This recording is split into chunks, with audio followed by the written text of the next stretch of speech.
What's up? Welcome back. I'm John Stark, MacMovieGuy.com, your favorite blind film critic, and it's spooky season. And I still like to talk about things that aren't aimed at kids. So this is, believe it or not, it's The Great Pumpkin, Charlie Brown, which is available on Apple, and it has audio description.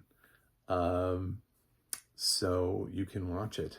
I like how Apple brings the Charlie Brown stuff around and puts it prominently, when the season requires it. If you don't know the story of it's the Great Pumpkin, Charlie Brown. It's basically Linus centric. It's from 1966, so it's been around a while. It's one of those things that popped up on TV year after year after year for holiday. It was never my favorite Charlie Brown special. It kind of ends in sort of like a little bit of an uneventful way for Linus. But I wanted to watch it because I wanted to see what the audio description was like. And I think sometimes we take these little shorts and just assume that they'll be fine. That, we enjoyed them as kids. This thing is older than I am by a lot. And the generation before me enjoyed it. And I think they want to keep sharing this stuff with their kids. So it's something, like the Frosty and Rudolph cartoons, those old stop motion animation things. They're being shared year after year after year because they meant something to generation after generation.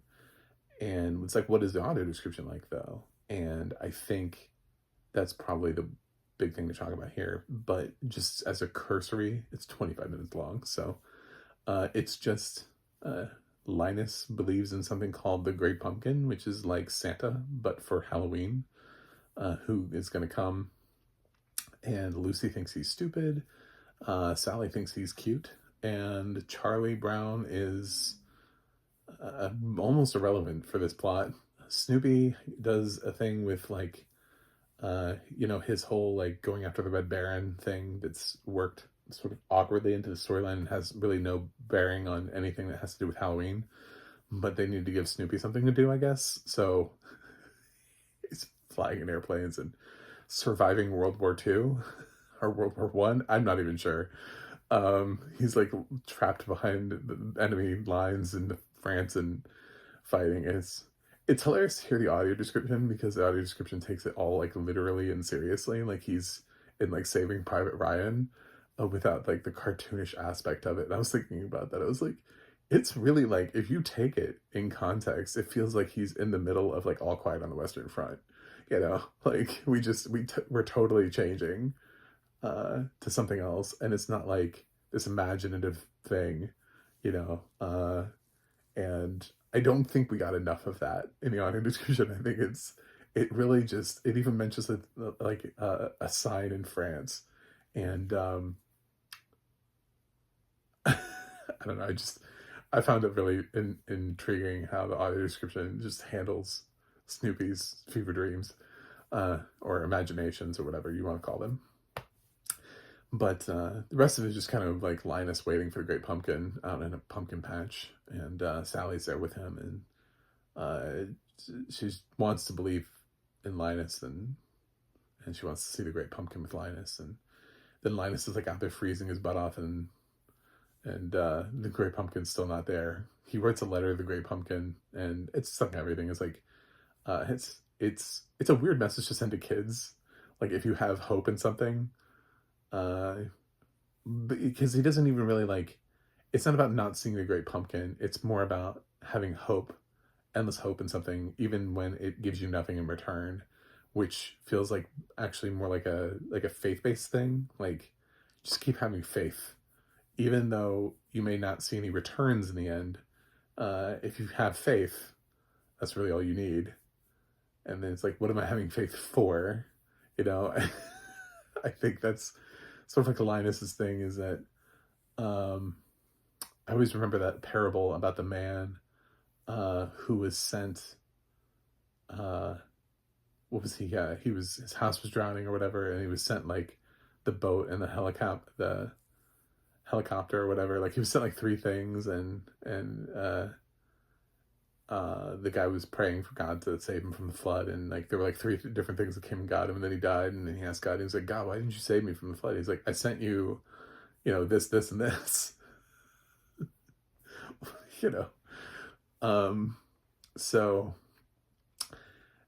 I feel like there should be something for Linus out of this, like some takeaway, but he doesn't really have a takeaway from this. He just kind of goes home, and he's like, well, next year, you'll see next year. It's like, okay, so he's just gonna keep doing this year after year, with really no reward. The thing about like Christmas is that even if you wait up for Santa Claus and maybe you fall asleep, you know, the presents are magically under the tree when you wake up. And then you're like, wow, I must have missed him. I don't think that happened for Linus, like, it's just like, where's that moment for him? Especially through the audio description. It's just like, it's kind of just like a depressing ending, but also the audio description does a really bad job of like not telling you who's speaking in terms of the characters. Mm-hmm. Most of the time, like, there are characters who show up and you're like, I don't even know who's here. Like, occasionally it'll mention somebody, but there are plenty of scenes where the characters talk. And I was thinking, like, if you're showing this to a kid for the first time, like a blind kid for the first time, and they didn't get to read Peanuts as a comic strip, and like, you're just introducing them to these characters, and maybe they know who Snoopy is, and you've gotten them like a plush doll or something, and they have like a passing knowledge of Peanuts, and then you put them in this. There's no possible way that they could be expected to follow all these voices for all these different characters. So, it's kind of disappointing. There are scenes where the gang minus Linus and Sally go out, and they're like, I got this, I got this, I got this, I got this. And you're like, I don't even know which ones those are. I don't even know who's trick-or-treating. Are they in costume? Like, what are they wearing? It's just, it's who got what. Like, it's very odd. And Charlie Brown keeps getting rocks.